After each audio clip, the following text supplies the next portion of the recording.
Hi Steve, can you give us a summing up of what's happened at the end there with Glenn and Connor, and obviously what's happened post time as well? I think first and foremost, I think it's important to say that sometimes during your career and around football, sometimes things happen that are more important than the game, that are above football, and that's what's happened tonight. So first and foremost, I'll deal with the football side. We were beat by the better team over the two legs. Congratulations to Slavia. I think they deserved it over the two games. You know, in no way, shape or form do we want to sit here and be a bad loser and come out with any excuses. Really proud of my players in terms of the effort and the journey they've took us on, considering it was, you know, manoeuvred through a title race as well. So can't be any more prouder from a football point of view. Although over the course of the two games we were beaten by the better team. In terms of the other incidents, I have to be very careful what I say, but you build relationships in football, and I've built a very, very strong relationship with Glenn Kamara. Glenn Kamara to me is one of my own, like many others, like the majority, like all of them in that dressing room. And I 100% believe him, what he's saying in terms of the accusation. Other players around it heard it. So I will stand toe to toe with Glenn Kamara, and I will deal with this however Glenn Kamara wants to deal with it. I'm proud of all my players tonight, showing solidarity, and from the top of this club to the bottom, we stand with the players. It's over to UEFA now, this situation, and I just hope it doesn't get brushed under the carpet. Andre? Steven, given the efforts from everyone in football this season to try and stamp out incidents like this that that appear to have happened, how disheartening is it that something like this is still able to happen? I feel angry now.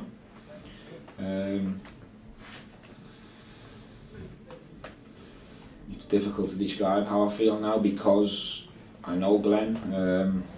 I trust him 100%, and it's extremely disappointing. There's too much of it happening around football,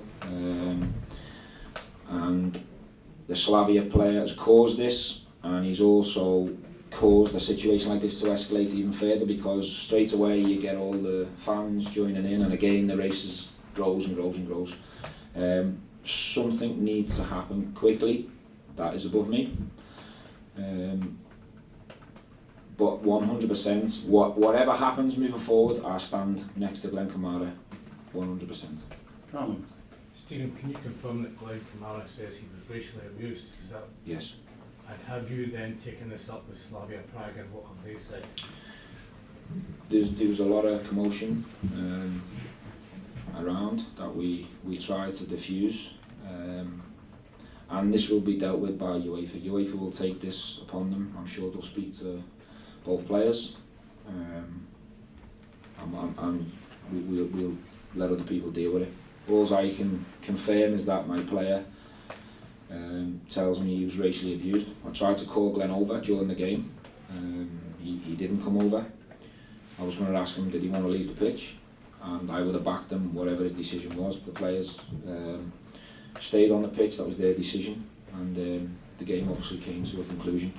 This will be taken out of my hands now, and it will be dealt with by UEFA. I just hope, with all my heart, that people deal with it, because that situation is not normal. If I wanted to say something to you on a football pitch, why do I need to cover my hands and go to the ear? And the game's done in terms of the result at the time. We've got 9 men, they're 2-0 up. There's absolutely no need for it. And the disappointing thing for me is there's people trying to defend the opposition player. Who? They're people trying to defend it, trying to defend him, calling us liars and this, that and the other. But look, that's for other people to deal with. All I can say now is I'll stand by Glenn Kamara 100%. Andy? Stephen, as well as the incident on the pitch, there seems to be Kamara Roof's been getting some racist abuse on his Instagram feed as well. It escalates from the situation, from the accused. it escalates from that. From a football point of view, we've got no complaints. We hold our hands up. We were beaten by the better team over 2 legs. Kamar deserved the red card. If he goes with his head, the situation could have been different. But some things are above football right now. I don't even feel like talking about football right now. Is it a concern that if something isn't done now, because we've seen these incidents before, that UEFA really has to make a stand now in order to stamp it out? All we can do is hope. All we can do is hope and keep trying to do everything we can. David? Steven, the togetherness that you spoke about with your team, it was evident at all levels of the club tonight, and was that something that you can take pride in, about the reaction of your players? I've said it many a times, from a football point of view, I can't be any more proud of my players. Obviously the incident tonight has soured their game against 2 good teams. I don't think there was much in the game.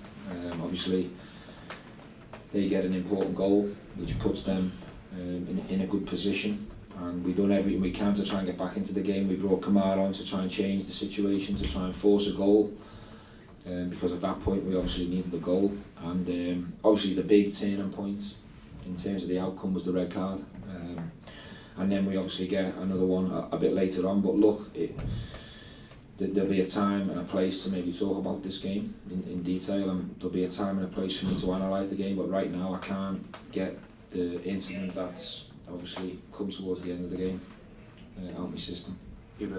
Steven, how is Glenn? Apparently he was back out on the pitch after the game. He was absolutely devastated, that's what we've heard. I think devastated is an understatement.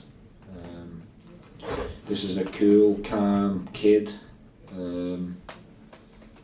It's not him to accuse someone of anything. It's not him. I trust Glenn 100% with my life.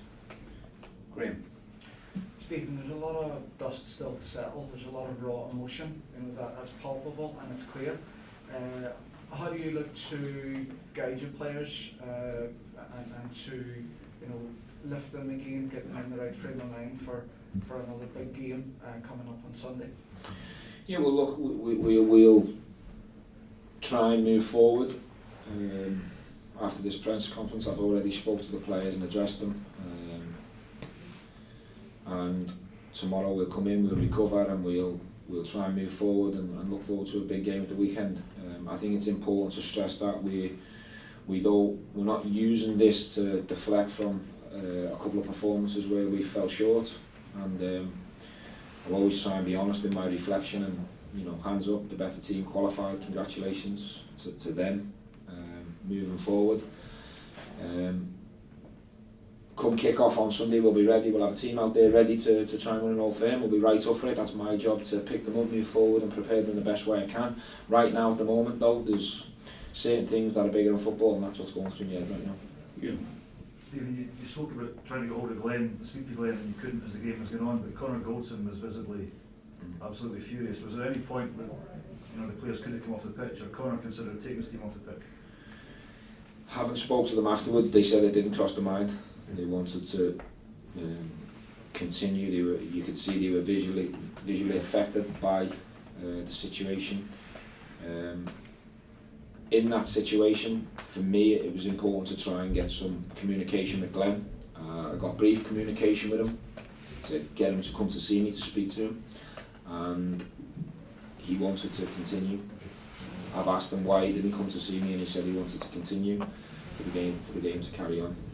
But he said he wasn't thinking straight at the time. Last question, Michael. Steven, it's not an easy one to answer, obviously, but what do you think should happen?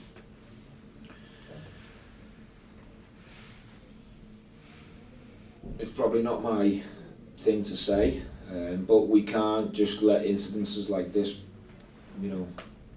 go away from us and be forgotten and wait for the next one to happen. There's too much hard work and too many people trying to do everything they can to eradicate it from the game. But the only people that can eradicate it from the game are the ones that are way above me in high places, that have got the power to change situations like this. It just doesn't make sense. It doesn't make sense for someone to accuse something of that if it wasn't true. It doesn't make sense to go up to someone's ear and cover your hands and shout that down someone's ear when the game's 2-0 and done. It doesn't make sense anyway. That's what their players done. So I'm hoping that people can see the common sense side of it and deal with it properly. Thank you But very we'll much. see. We'll see what happens.